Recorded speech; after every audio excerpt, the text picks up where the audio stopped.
सरकार के 8 वर्ष की उपलब्धियों प्रेस वार्ता कर विवरण बताया। महुरानीपुर विकास खंड महुरानीपुर में ब्लॉक प्रमुख आनंद सिंह की अध्यक्षता में प्रेस वार्ता आयोजित की गई, जिसमें सरकार की 8 वर्ष की उपलब्धियों का विवरण देने के लिए जिलाध्यक्ष प्रदीप पटेल ने प्रेस वार्ता की।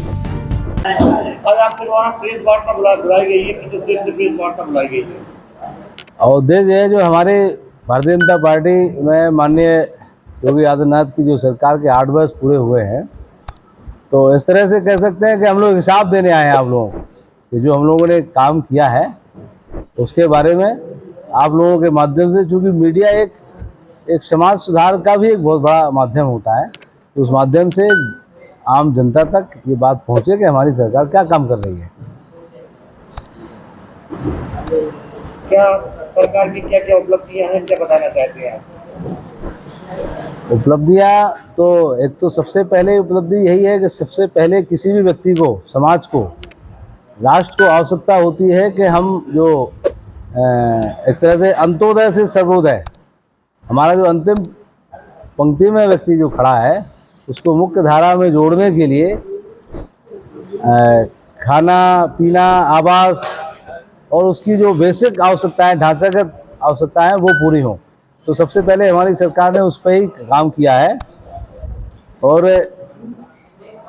6 करोड़ से ज़्यादा लोगों को गरीबी रेखा से ऊपर उठाने का काम हुआ है इन 8 सालों में। सामाजिक सुरक्षा, पेंशन, आप सब लोगों को, चूँकि मीडिया बंधु से तो कोई छुपा नहीं है, और आज की तारीख में तो चूँकि कनेक्टिविटी का ऐसा साधन है मोबाइल की दुनिया में कि सब कुछ आपके हाथ में है। सामाजिक सुरक्षा को लेके और जो बेसिक आवश्यकता उनके थी, शौचालय, इज्जत घर जो हम लोगों ने बना के दिए आम जनता को, तो अंत्योदय से सर्वोदय के लिए पूरी प्रतिबद्धता के साथ काम हुआ है।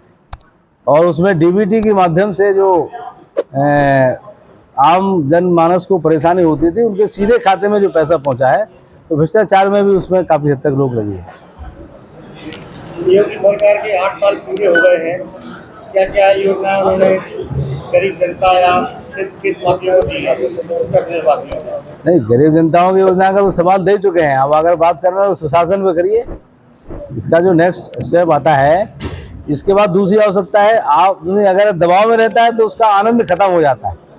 अगर वो फ्री रूप में रहे, घर से भी अनुमान करिए, हम सब लोग करते हैं कि अगर वो स्वच्छंद रूप से वो अपने मन से अपना काम कर सके, किसी के दबाव में नहीं रहे, तो उससे अच्छा आनंद नहीं आएगा। तो वो सुशासन का राज तो इस सरकार में आप देख ही रहे हो। हर आदमी को अपना पूरा अधिकार है, कोई किसी से कुछ बात नहीं कर सकता है, और अगर करेगा भी तो चाहे अगर हम भारतीय जनता पार्टी के नेता हैं, हम भी कुछ करेंगे तो भी हमारे खिलाफ एफआईआर मिल जाएगी। तो सुशासन का जो राज के लिए माननीय हमारे मुख्यमंत्री जी ने जो वैसा एक मॉडल दिया है जो पूरे देश में इसकी डिमांड है। आप सुनते रहते होंगे, कभी कभी मीडिया में आता है कि हमको योगी आदित्यनाथ जैसा मुख्यमंत्री चाहिए। इन 8 सालों में किसानों को क्या दिया?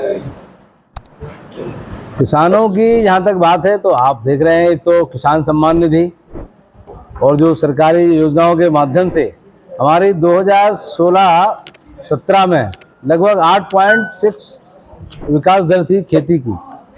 इस समय 23-24 में हम इसको लगभग 13% की दर से बढ़ रहे हैं। गाँव में बेरोजगारी की समस्या है, ये गाँव में बेरोजगारी की समस्या तो चूँकि आज से मुद्दा नहीं है, वो तो हमेशा से चला आ रहा है। लेकिन अगर वो देखेंगे तो सरकार की प्रतिबद्धता की बात करें तो सबसे पहले माननीय मोदी जी की सरकार आई, फिर योगी जी की भी आई। तो जो कौशल विकास का जो अभियान चलाया गया, और अभी विश्वकर्मा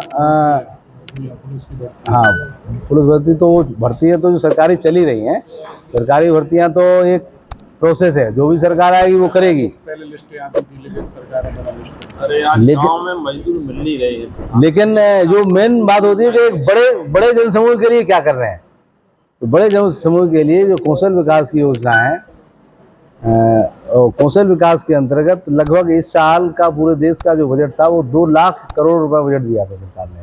तो जो हमारे युवा है, जो जिस क्षेत्र में काम कर सकते हैं, जैसे और हर वर्ग के लिए दिया है। अगर बढ़ई है तो बढ़ई का अच्छा काम कर सकता है, लोहार है तो लोहार का अच्छा काम कर सकता है, सोनी है तो सुनार का अच्छा काम होता है, उसको लिए कौशल विकास के द्वारा प्रशिक्षण दिया जाएगा और उनको सरकार द्वारा लोन की व्यवस्था कराई गई बगैर गारंटी के 5 लाख